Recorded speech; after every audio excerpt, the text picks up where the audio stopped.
गुरु तेग बहादुर जी को क्यों शहीद होना पड़ा? बाल गोविंद राय ने अपने पिता गुरु तेग बहादुर जी से ऐसा क्या कहा कि गुरु साहिब दिल्ली के लिए रवाना हो गए? दिल्ली के चांदनी चौक में गुरु तेग बहादुर जी से मुगल हुक्मरानों ने कौन से प्रश्न पूछे थे और गुरु साहिब ने उनका क्या जवाब दिया था? आज हम इस वीडियो में जानेंगे गुरु तेग बहादुर जी की शहादत का इतिहास। जब 1658 में औरंगजेब ने मुगलिया सल्तनत की बागडोर अपने हाथों में ली, तो उसके मंसूबे पूरे भारत के लोगों को मुसलमान बनाने के थे। अपने इन मंसूबों को कामयाब करने के लिए उसने सबसे पहले हिंदुस्तान के मंदिरों पर ताला लगवाया। मुगलों के इतने वर्ष भारत पर राज करने के बाद सनातन धर्म के लोगों में इतनी शक्ति नहीं थी कि वे औरंगजेब जैसे जालिम शासक का सामना कर सकें। औरंगजेब ने आदेश जारी किया कि सभी हिंदू मंदिरों को नष्ट कर दिया जाए और मूर्ति पूजा पर अंकुश लगाया जाए। सिर्फ इतना ही नहीं, उसने सभी हिंदुओं को सरकारी नौकरियों से बर्खास्त कर दिया और उनकी जगह पर मुसलमानों को नियुक्त किया। औरंगजेब के मंसूबे कश्मीर से जनेऊधारी हिंदुओं को खत्म करने के थे। उस वक्त के कश्मीर में पढ़े लिखे विद्वान, हिंदू पंडित और ब्राह्मणों का निवास था। औरंगजेब की सोच के मुताबिक अगर ये पढ़े लिखे हिंदू विद्वान इस्लाम धर्म को कबूल कर लेंगे तो इनको फॉलो करते हुए हिंदुस्तान के सभी आम इंसान भी इस्लाम धर्म को अपना लेंगे।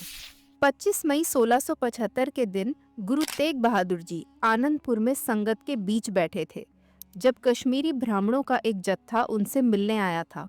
जत्थे का नेतृत्व पंडित कृपाराम दत्त जी कर रहे थे। उन्होंने हाथ जोड़कर गुरु तेग बहादुर जी से दरख्वास्त करी। हजारों सालों से चलते आ रहे सनातन धर्म पर गहरा खतरा है।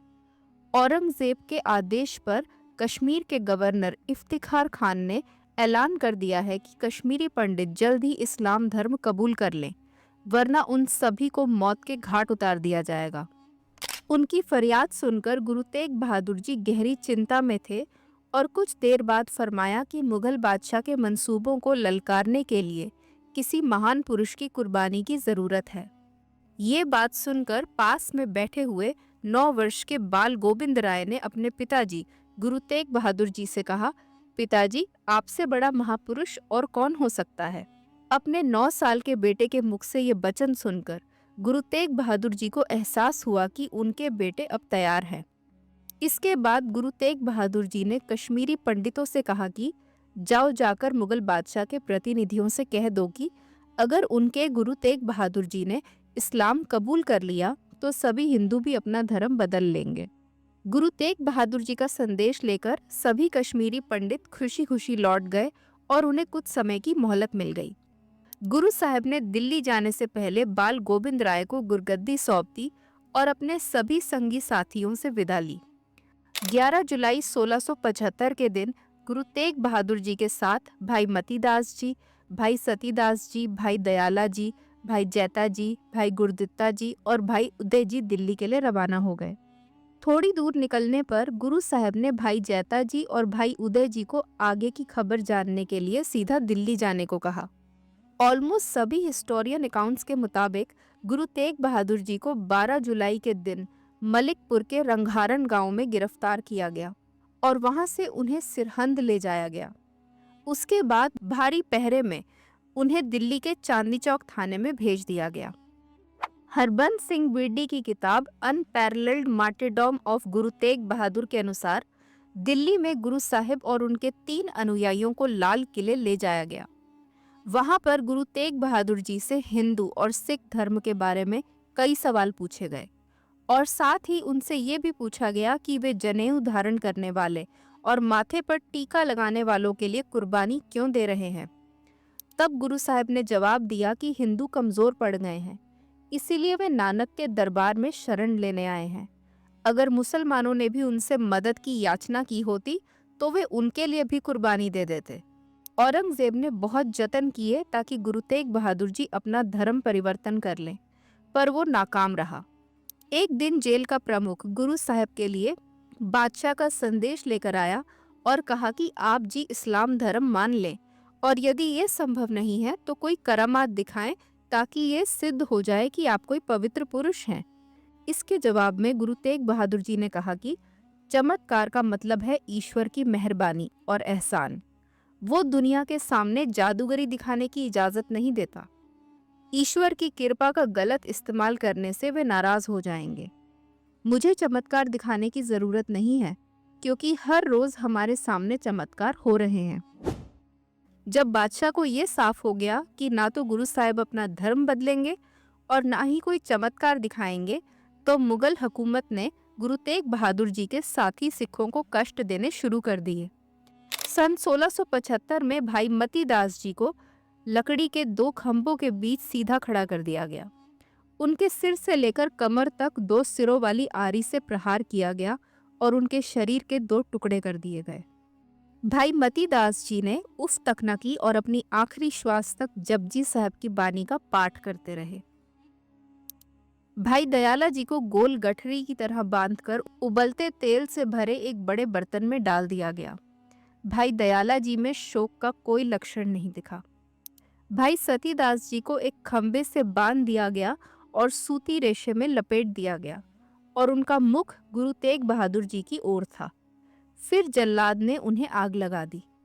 वे शांत रहे और निरंतर गुरबानी का जाप करते रहे, जबकि अग्नि उनके शरीर को भस्म कर रही थी। गुरु तेग बहादुर जी ने भी इस बर्बरता को शांति के साथ देखा और अडोल अवस्था में रहे। अगले दिन गुरु तेग बहादुर जी ने कोतवाली के पास कुएं पर स्नान किया। सुबह 11 बजे काजी ने फतवा पढ़ा और जल्लाद जलालुद्दीन के एक ही वार से गुरु साहब का शीश धड़ से अलग हो गया। ये दृश्य देखकर भीड़ में सन्नाटा छा गया। अचानक से भयानक आंधी तूफान आया और अंधेरा छा गया। गुरु साहब के शव के चारों ओर मुगल सैनिक खड़े थे। ऐसे में किसी की हिम्मत नहीं हुई कि वे आगे बढ़कर शव को उठाएं। ऐसे खौफ सादा माहौल में दाखिल हुए बाबा लकी शाह वंजारा। लकी शाह वंजारा मुगल दरबार में ठेकेदार थे। उनका परिवार काफी रईस और मशहूर था, मगर जब गुरु तेग बहादुर जी के शरीर को सम्मान के साथ ले जाने की बात आई तो उन्होंने अपने जान माल की परवाह नहीं की।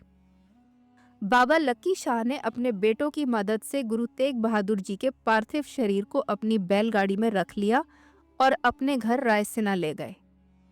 वहीं दूसरी ओर गुरु साहब के 3 और सिख साथी जो पहले ही दिल्ली आ गए थे, भीड़ में ही शामिल थे। भाई जैता जी ने आंधी तूफान आते देख अंधेरा होते देखा तो उन्होंने गुरु साहब का शीश उठाकर चादर में लपेट लिया और आदर सहित उसे दिल्ली से आनंदपुर ले गए। भाई लकी शाह बंजारा ने अपने घर को आग लगा दी और इस तरह से गुरु तेग बहादुर जी के शरीर का संस्कार किया। इस स्थान पर गुरुद्वारा रकाबगंज साहिब स्थित है। भाई जैता जी आनंदपुर पहुंचे तो उन्होंने गुरु साहब का शीश बाल गोविंद राय जी को भेंट किया। वहां पर मर्यादा अनुसार चंदन की चिता तैयार की गई और गुरु साहब के शीश का संस्कार किया गया। आज इस जगह पर आनंदपुर में गुरुद्वारा सीसगंज साहिब स्थित है। और दिल्ली में जिस जगह गुरु तेग बहादुर जी ने कश्मीरी पंडितों को बचाने के लिए शहादत दी थी, उस जगह पर दिल्ली के चांदनी चौक में गुरुद्वारा शीशगंज साहिब स्थित है। वीडियो पसंद आई हो तो लाइक और शेयर ज़रूर करें। सिक्खी और गुरबानी से रिलेटेड वीडियोस के लिए सत करतार चैनल को सब्सक्राइब करें। मैं आपसे जल्द ही नेक्स्ट वीडियो में मिलूंगी। सत श्री अकाल।